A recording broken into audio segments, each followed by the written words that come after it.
Bodyguard Dan Clark's job Back leg up. is to thwart every type of attack, no matter how harmless or hostile.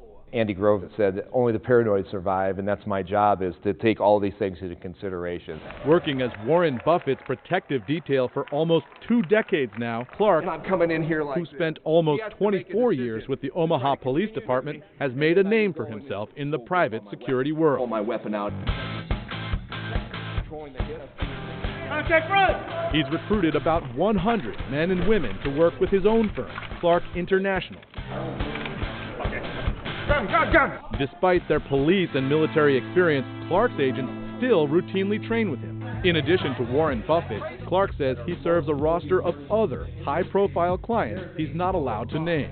No matter who he's protecting, though, Grip here. his team needs to be ready to stop and sometimes incapacitate an assailant.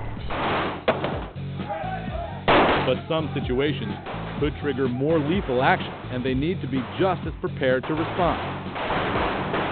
This is firearms training. They're using real bullets today, and most of these officers are using Glock handguns, like this Glock 40.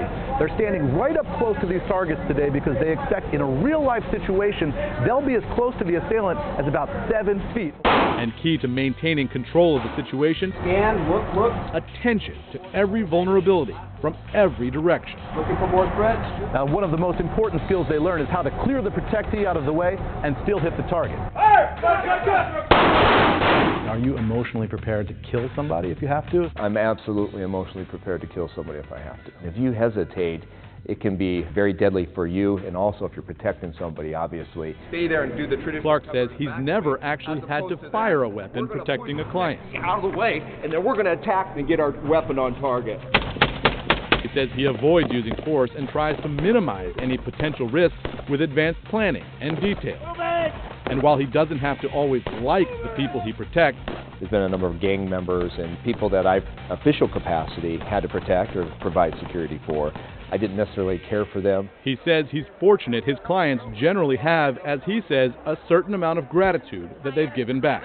You can't help but to develop a relationship with the folks that you're working for. At the same time, you do have to remember what your job is and what you're there for.